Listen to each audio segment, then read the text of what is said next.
Good morning all of you. Class 7 कक्षा 7 हिंदी की पाठ्य पुस्तक है मैत्री। हिंदी की पाठ्य पुस्तक का क्या नाम है? मैत्री।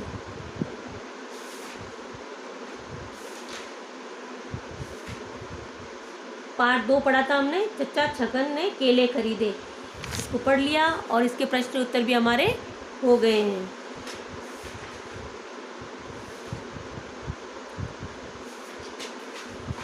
पार्ट 3 स्वामी विवेकानंद।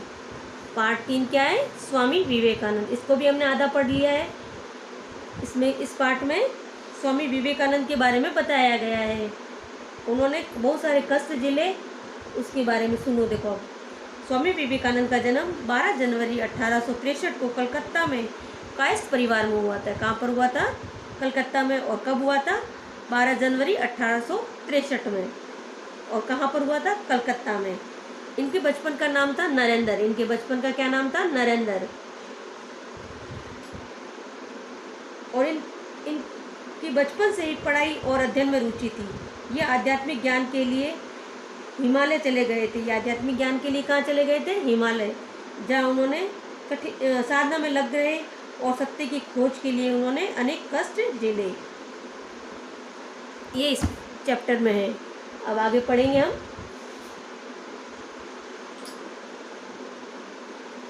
देखो कितने कष्ट झेले। शेर, बाघ, दूसरे जंगली जानवरों से भी हुआ इनका सामना, लेकिन ये डरे नहीं।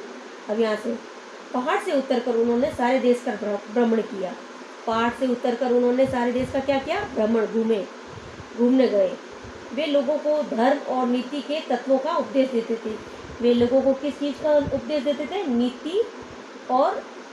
धर्म और नीति के तत्वों का।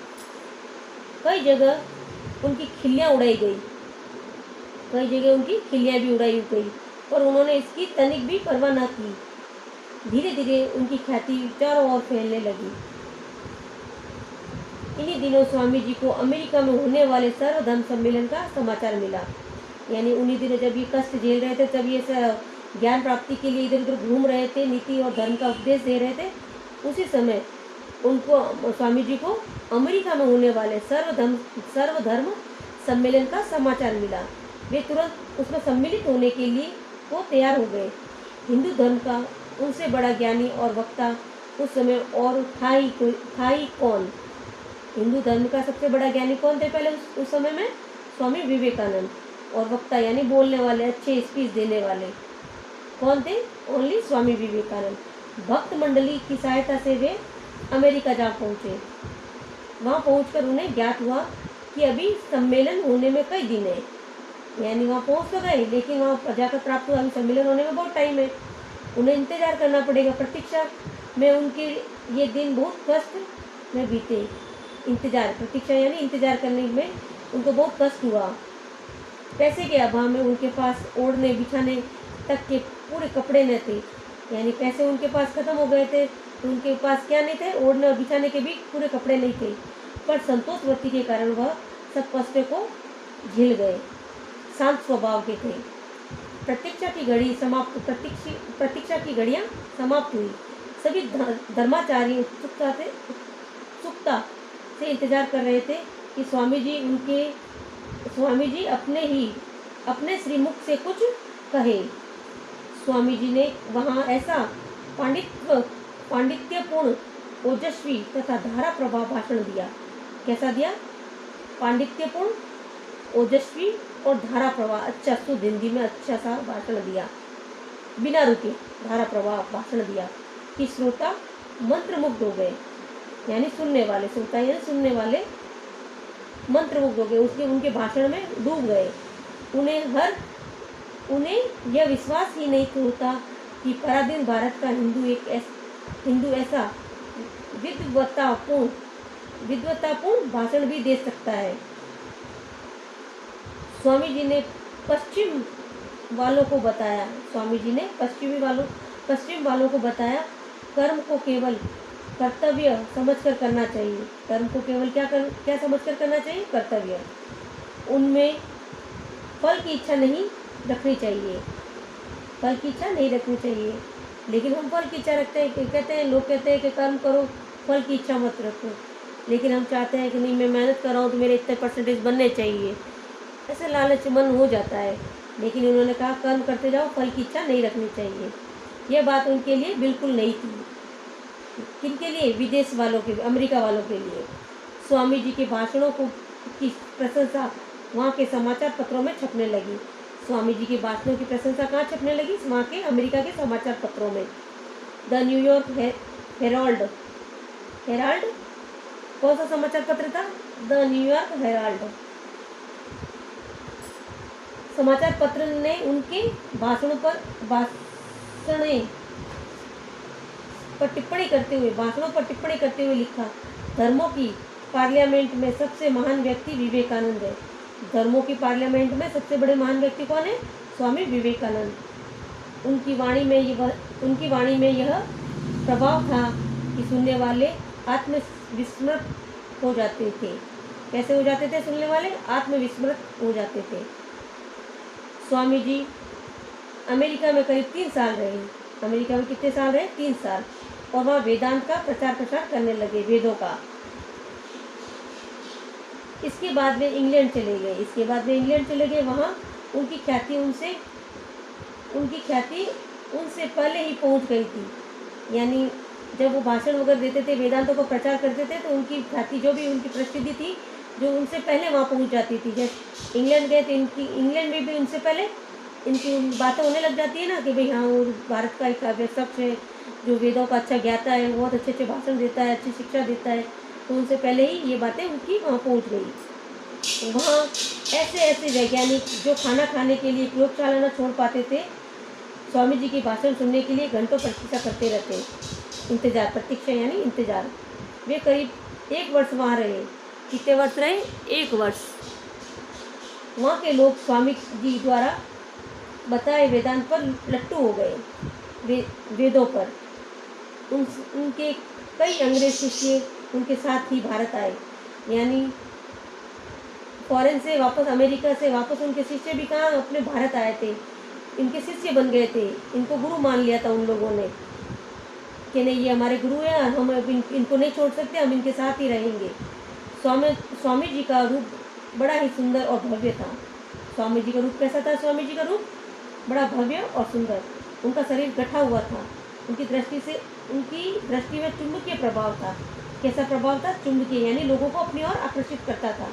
और मुखमंडल पर आत्मतेज की चमक। उनका स्वभाव अति सरल और व्यवहार अति विनम्र था। वे अंग्रेजी के पूर्ण पंडित और अपने समय के सर्वश्रेष्ठ वक्ता थे।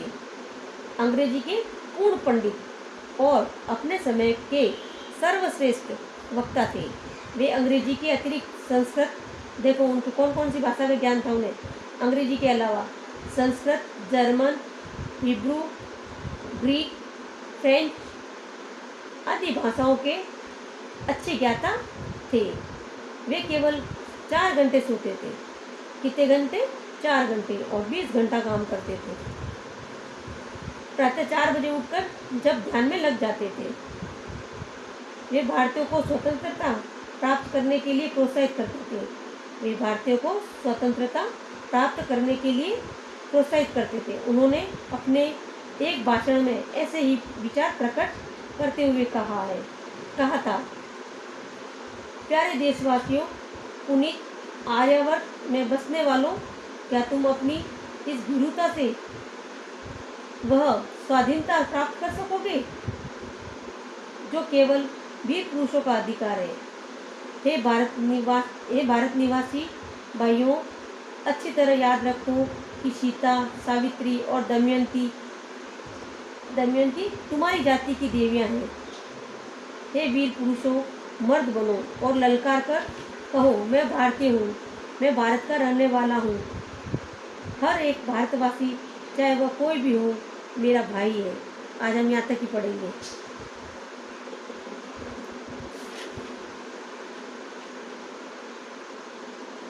यहाँ तक ही पढ़ेंगे बेटा। यहाँ से यहाँ तक पढ़ा हमने।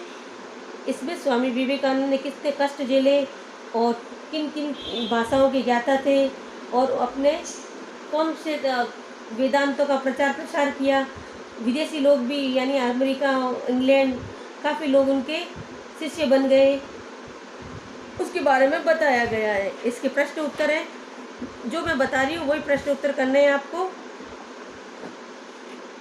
शब्द बोध है, शब्द बोध में पहला हमने कर लिया, सेकंड नहीं करना है, बाद में करेंगे। ग है, निम्न शब्दों से भाववाचक संज्ञा बनाइए। प्रसिद्ध का प्रसिद्धि होगा, उत्सुक का उत्सुकता लगाना है ता, और भीरू का छोड़ देना, थोड़ा कंफ्यूजन है मुझे। फिर है मधुर का माधुर्य, संतोषी का संतोष, विद्वान का विद्वता या वेदुषी, कुछ भी लिख सकते हो आप, ये हो गया। फिर है निम्न शब्दों का संधि विच्छेद कीजिए और संधि का नाम लिखिए। पहला अत्यधिक, अति प्लस अधिक, यण संधि। फिर है वेदांत, वेद प्लस अंत, दीर्घ संधि। फिर है विवेकानंद, विवेक प्लस आनंद, दीर्घ संधि। फिर उल्लास, उत प्लस उल्लास यानी दीर्घ संधि। ये 2 क्वेश्चन आपको करने हैं कॉपी में, ग और घ। और प्रश्न उत्तर में बंदरों के सरदार को दांत किटकिटाते देखकर नरेंद्र ने क्या सोचा। सरदार दांत किटकिटाते हुए नरेंद्र के सामने, देखो एक पैराग्राफ पूरा छोड़ना है, फिर सेकंड के पैराग्राफ में 1, 2, तीसरी लाइन में है। सरदार दांत किटकिटाते हुए नरेंद्र के सामने आ खड़ा हुआ। उसी क्षण नरेंद्र ने सोचा कि जो डर गया वो मर गया। उसके पास एक डंडा उठा लिया और बंदरों का सरदार यह देखकर डरकर भाग खड़ा हुआ। यहाँ से यहाँ तक, ओके, ये करना है। फिर है सत्य की खोज में नरेंद्र ने क्या क्या कष्ट झेले। अब सत्य की खोज में पेज नंबर 15 का सबसे ऊपर वाला पैराग्राफ, 1 लाइन, 2 लाइन, तीसरी लाइन में, कई बार उन्हें कई दिनों तक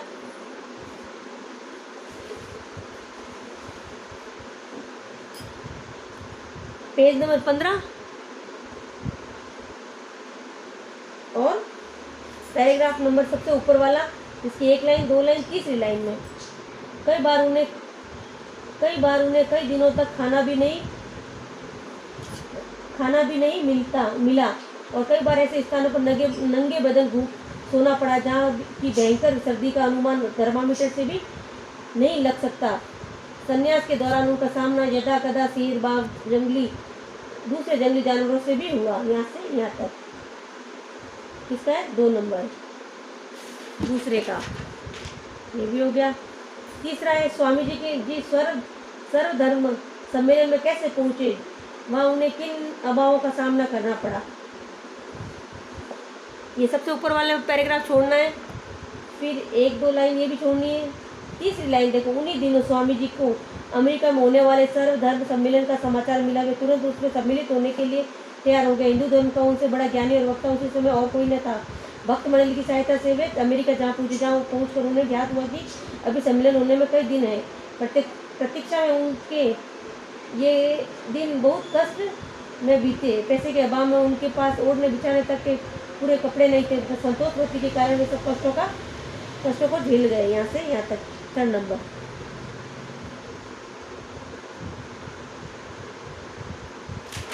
तीसरा भी हो गया।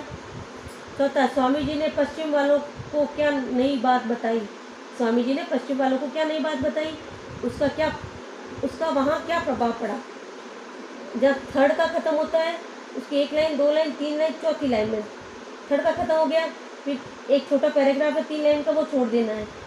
उसके नीचे वाली लाइन में लिखना है आपको। स्वामी जी ने पश्चिम वालों को बताया कि कर्म को केवल कर्तव्य समझकर करना चाहिए, उसमें फल की इच्छा नहीं रखनी चाहिए। ये बात उनके लिए बिल्कुल नहीं थी। स्वामी जी की बातों की प्रशंसा वहाँ के समाचार पत्रों में छपने लगी। यहाँ से यहाँ तक कर दो पूरा। चौथा हो गया। फिर 5, स्वामी जी के व्यक्तित्व पर प्रकाश डालिए। 5वां, नीचे से एक जो पैराग्राफ हमने खत्म किया वो पैराग्राफ नहीं, उसके ऊपर वाला पैराग्राफ। स्वामी जी का रूप बड़ा ही सुंदर भव्य था। उनका शरीर गठा हुआ था। उनकी दृष्टि में चुंबकीय प्रभाव था और मुखमंडल पर आत्मतेज की चमक। उनका स्वभाव अति सरल और व्यवहार अति विनम्र था। वे अंग्रेजी के पूर्ण पंडित और अपने समय के सर्वश्रेष्ठ वक्ता थे। वे अंग्रेजी के अतिरिक्त Sanskrit, German, Hebrew, Greek, French आदि भाषाओं के अच्छे ज्ञाता थे। वे केवल 4 घंटे सोते थे। प्रातः 4 बजे उठकर तप जाप को तब वो ध्यान में लग जाते थे 5 का।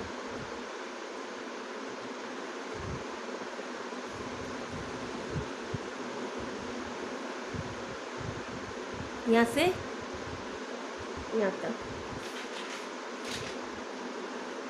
फिर ये छठा, स्वतंत्रता प्राप्ति हेतु स्वामी जी ने क्या संदेश दिया। जहाँ 5वां खत्म हुआ उसी के नीचे देखो, वे भारतीयों को स्वतंत्रता प्राप्ति के लिए प्रोत्साहित करते थे। उन्होंने अपने एक भाषण में ऐसे ही विचार प्रकट करते हुए कहा, प्यारे देशवासियों, पुनीत आर्यवर्त में बसने वालों, क्या तुम अपनी इस भीरुता से वह स्वाधीनता प्राप्त कर सकोगे जो केवल और वीर पुरुषों का अधिकार है। हे भारत निवासी भाइयों, अच्छी तरह याद रखो कि सीता, सावित्री और दमयंती तुम्हारी जाति की देवियाँ हैं। हे वीर पुरुषों, मर्द बनो और ललकार कर कहो कि मैं भारतीय हूँ, मैं भारत का रहने वाला हूँ। हर एक भारतवासी, चाहे वह कोई भी हो, मेरा भाई है। यहाँ से यहाँ तक।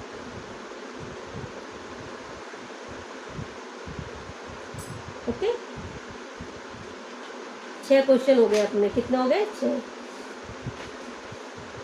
यहाँ तक करना है अपन को। 1 2 3 4 5 6 6 क्वेश्चन करने, 2 अभी नहीं करने हैं। और इसको करके कॉपी चेक करवानी है आपको सुंदर सुंदर ढंग से।